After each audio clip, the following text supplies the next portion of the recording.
I've already shared the impact that Ed Griffin's work has had on my life, first by giving me my life's mission when I discovered the Fed and what it did and why the world needed to understand it.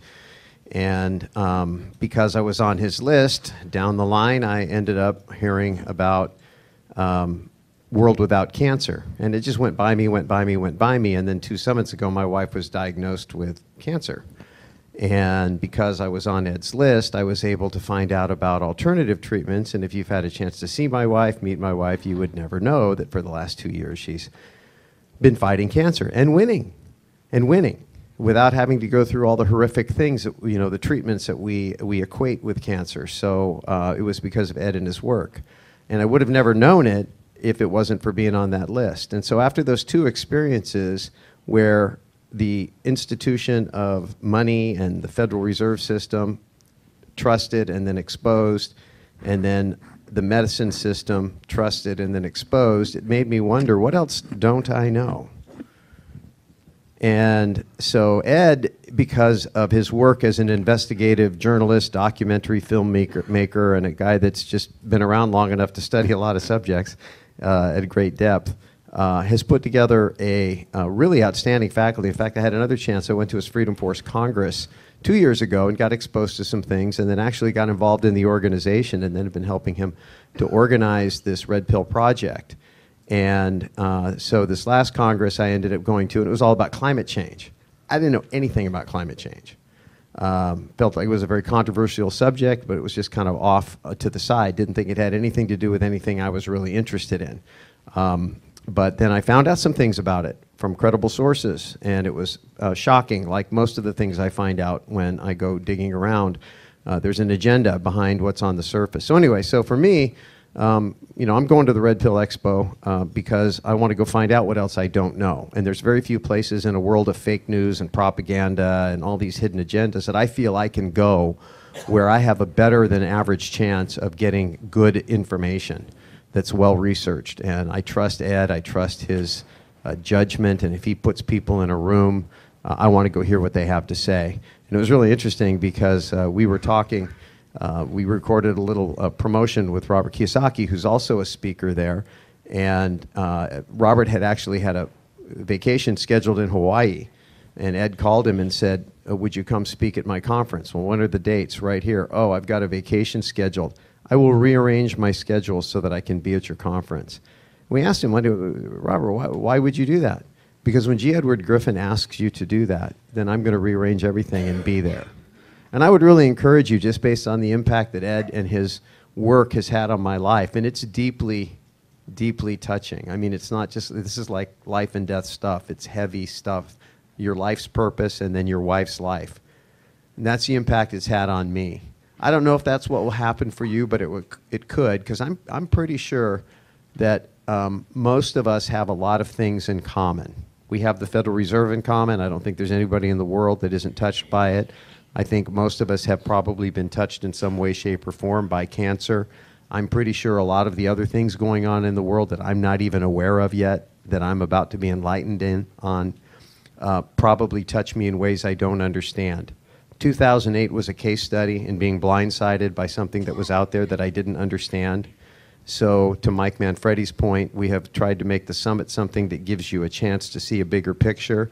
Some of the things they're going to be covering is outside the purview of investor and summit, but it's something I think that we would all benefit from, because at the end of the day, like we did last year, if you don't have your health, if you don't have your freedom, if you don't have some of the issues, doesn't matter how thrifty, how hardworking you are, how creative you are, how talented you are, if there's things outside of the system that are going to steal your health or steal your freedom, then the things that we work for don't matter, and the next generation is really going to have hard go of it. So I'm going to be there.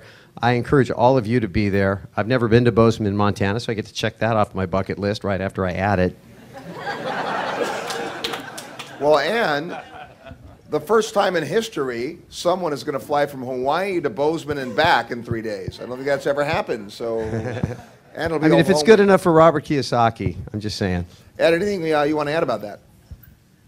Well, there's very little I could add to that. I think Russ's personal experience is also it's it's very interesting. It's powerful.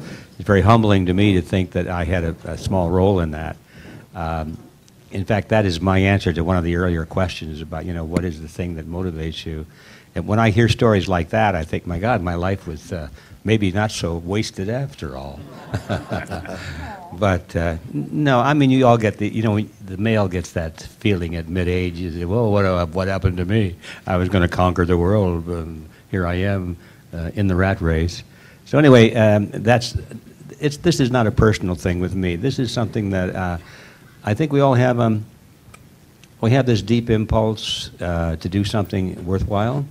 We want to, a common theme that keeps coming up in this group over and over again is how do we make the world a better place for the next generation and the one after that. Those conversations usually get more intense as you get older. I mean, when I was a kid, I never even thought about that. But the older you get, the more you begin to think, what is your life all about? And why are you here? And are you really making a difference? Or are you just here, just, you know, a useless eater, as Henry Kissinger likes to describe us? So anyway, all of that points to the issue that, well, what are you going to do about it? You know about all these problems, and you're horrified by most of them, and you go around telling people about them, and you're spreading the word, but the issue always remains, well, what are you going to do about it? And so behind all of these heavy confrontations that we have over the continuing society that we need in order to enjoy all of our dreams and plans that I was mentioning a moment ago, underlying that all is we have to have a society in which the individual is valued, and the individual has to be valued at a level higher than the group. And now we're talking now about this intellectual or ideological conflict between individualism and collectivism. This is not a place to go into that. I think I did talk about that last time, didn't I, Russ, when I was here? Last year, yep.